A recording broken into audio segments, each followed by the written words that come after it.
hore u sii soconno waxaan u yeerayaa guddoomiyaha guddiga ilaalinta badqabka geedi socodka Professor Cabdi Ismaaciil Samantar inuu si kooban hadal kooban noo jeediyo anoo codsanaya inuu soo koobo howlaha yaalla awgeed ya okay intaha ilaaliso meesha wax ma maqlayna la leeyahay xaggaas bal warbaahiyada hala fiirsho soo sheegay soo fiir ala hal dhigum baad wax ka maqashaa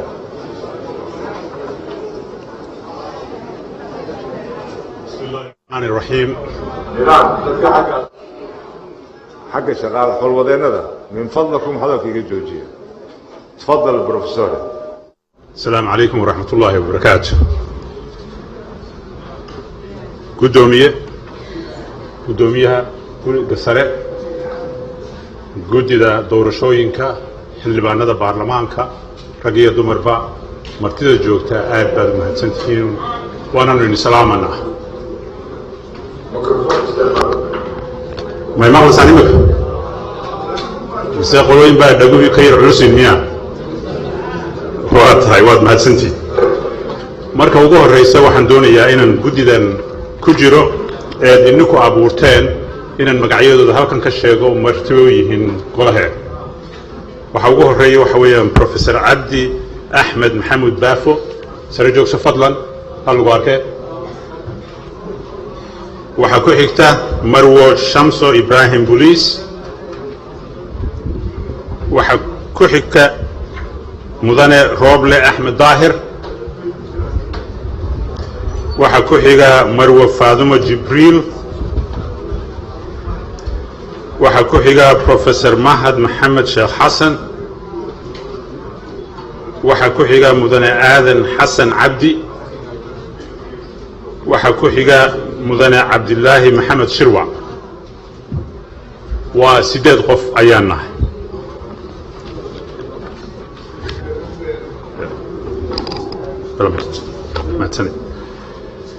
marka ugu horeysa ilaahay baa mahadle dadka Soomaaliyeed ayaa mahadle ee ninka halkan in keenay marka ugu horeysa baarlamaanka waxaan ka codsanayaa inay sare joogsadaan hal daqiiqo hala joogsan hala sare joogsaday ninkoo raalle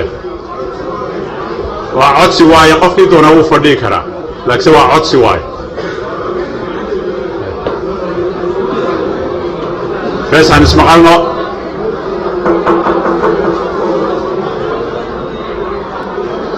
هنسمع لنا ولا عيال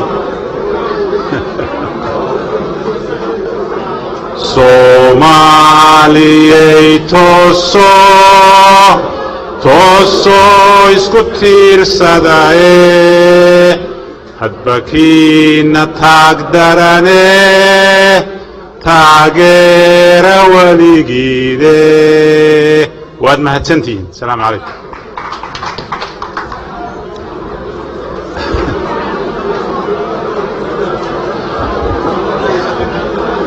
بسم الله الرحمن الرحيم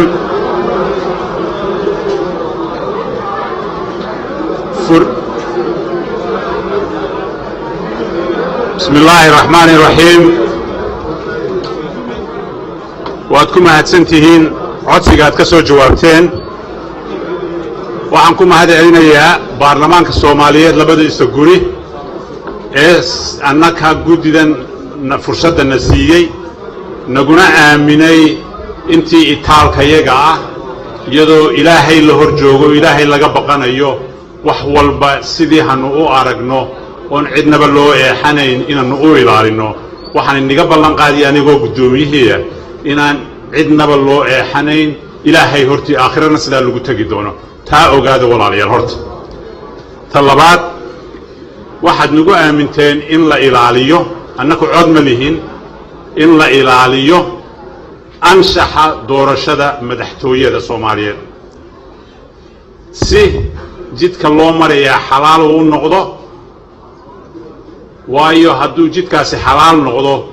qofka ku guulaystana xalaal buu noqonayaa ballan baanu inaga qaadanaa inaanu sidaa annakoo ilaahay ka baqanana u samaynano intii taalkayaga fariintan sidaa markaa waxa weeye walaalayaal saddex su'aalood weeye yaan ahaan jirnay xageesan ka nimidnay waa kow su'aasha labaad waxa weeye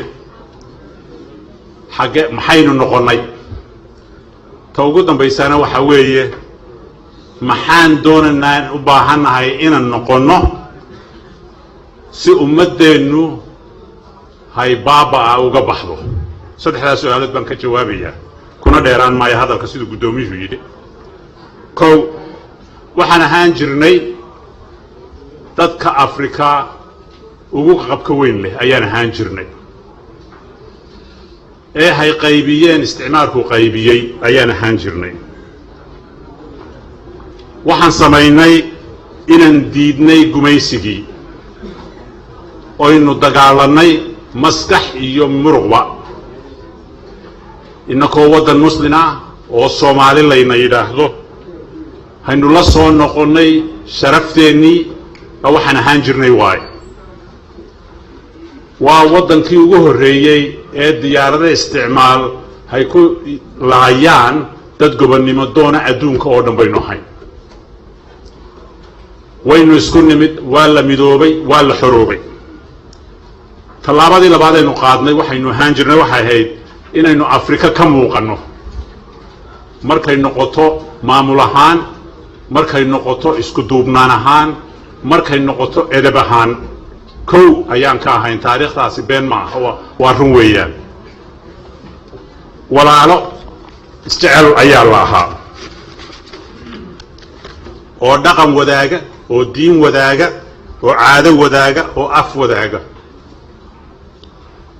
waxaynu ahayn dad ogol isbeddel nabada oo siyaasada ayaynu ahaan jirnay waxaynu ahayn dad waddankooga daacad u ah ayaynu ahaan jirnay taasi waataynu ahaan jirnay maxaynu noqonnay waxaynu noqonnay meel qofka ugu liita lagu tunto oon loo nixin taasina waxay keentay inaynu noqonno waddankii ugu horreeyey ee la dhaho waa dawladaha saaqiday ayaynu number 1 ka noqonnay halkaynu sharafta number 1 ka ahaan jirnay ayaan saaqidnimada number 1 ka noqonnay laba waxaynu noqonnay dad yaa la waxsiiyeydahayo dadka kala baryaya abaarihii dabadheer waa la garanayaa waddamada garabkeenna malaayiin baa ku dhintay innakuse rag iyo dumar iyo dawladba waa la isku duubmay dadkii waa loo gurmaday cid badanna may dhiman maantase maalin kastaba baryaa taalla meesha waxaynu noqonnay dad la adeegsado oo iyaka la isku adeegsado ayaynu noqonnay waxaan noqonnay dad u eeg inaynu ka baxnaba khariidada adduunka inaynu ka baxno ayaynu noqonnay waxaynu noqonnay dadkii isku duubnaan jiray oo maanta ah dadka ugu tafaraaruqsan afrika ayaa noqonnay waxaan noqonnay inay suuragal noqoto maanta inuu waddanku farahiinna ka baxo iyo innakaba oon wax soomaaliya la yidhaha Somali Republic ama Federal Republic hayna jiri doonin ayaa qarkaynu u saarannahay markaa walaalayaal haddaynu waxaa nahay waxaynu ahaan jirnayna aan inii sheegay maxaa noqon karnaa markaa waaye yaase ina geyn kara halkaa waaye waxa weeye yaa ina geynayaan ayaan ka bilaabayaa